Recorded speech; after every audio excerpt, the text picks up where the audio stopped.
Question d'Elisabeth de Tulle. Les réfugiés ne font plus la une des magazines. Cela veut-il dire le problème est réglé?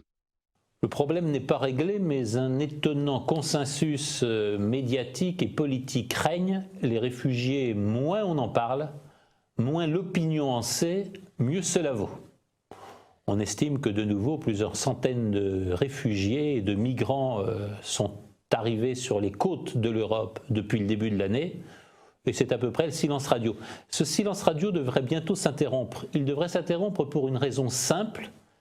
L'administration Obama, de la même manière qu'elle met la pression pour conclure le traité dévastateur de libre-échange transatlantique, met la pression pour que l'Union européenne reprenne et accélère ses négociations pour autoriser l'entrée de la Turquie dans l'Union, avec un bon prétexte ou un excellent chantage, comme on voudra.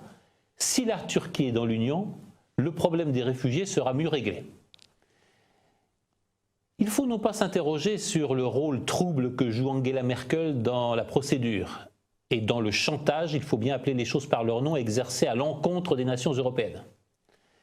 Il faut dépasser les réactions nationalistes, la mise en cause de l'espace Schengen qui prouve à peu près rien, sauf qu'il est incapable de protéger les Européens et les nations européennes. Il faut essayer d'aller au fond des choses. Et quand on va au fond des choses, on se rend compte que derrière le sujet des réfugiés, derrière le sujet de l'ouverture des frontières aux migrants, c'est une idéologie qui est en train de s'emparer de l'Europe, une idéologie imposée de l'extérieur par de multiples fondations, des think tanks, des groupes d'intérêt, les Open Society financés par George Soros, etc., qui ont une injonction simple à l'Europe, en finir avec l'unité de ces nations, s'ouvrir à tous les mouvements de population. Ça n'est pas un hasard si ces injonctions viennent d'une puissance, les États-Unis d'Amérique du Nord, qui se sont constitués sur un modèle complètement différent de l'Europe. Ce modèle est celui de migrants, en effet, qui ont exterminé les indigènes et qui ont pris la possession de tout leur espace grâce à l'esclavage. Les États-Unis sont construits sur des millions d'Indiens morts et exterminés jusqu'au dernier, hommes, femmes, enfants, vieillards. Les États-Unis sont construits sur les millions d'esclaves importés d'Afrique dans les conditions que l'on sait.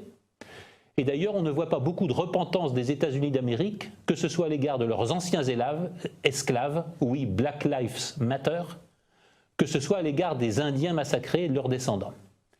Ils veulent imposer à l'Europe un modèle qui n'est pas le sien et un modèle qui, en définitive, est le moins respectueux que ce soit de la nature humaine.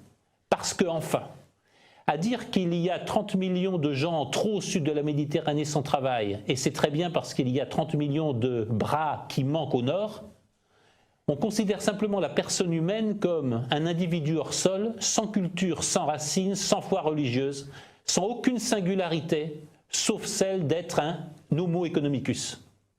C'est un irrespect manifeste pour tous ceux, qu'ils soient iraniens, qu'ils soient syriens, qu'ils soient maliens, qui viennent en Europe, avec une foi religieuse, avec une culture et une histoire. Cette foi, cette culture et cette histoire sont aussi respectables que n'importe autre. Simplement certaines s'associeront bien aux cultures européennes. Ça a été le cas en France des migrations polonaises ou italiennes marquées par une religion commune. Et d'autres s'intégreront mal à la société européenne. C'est faire preuve d'un irrespect total pour la personne humaine que de ne pas le constater. C'est faire preuve d'un esprit de destruction de la civilisation européenne que de vouloir en faire une civilisation de migrants, une civilisation de nomades. Nous sommes les indigènes de nos terres et nous n'avons pas envie de nous laisser exterminer. Bonsoir et merci.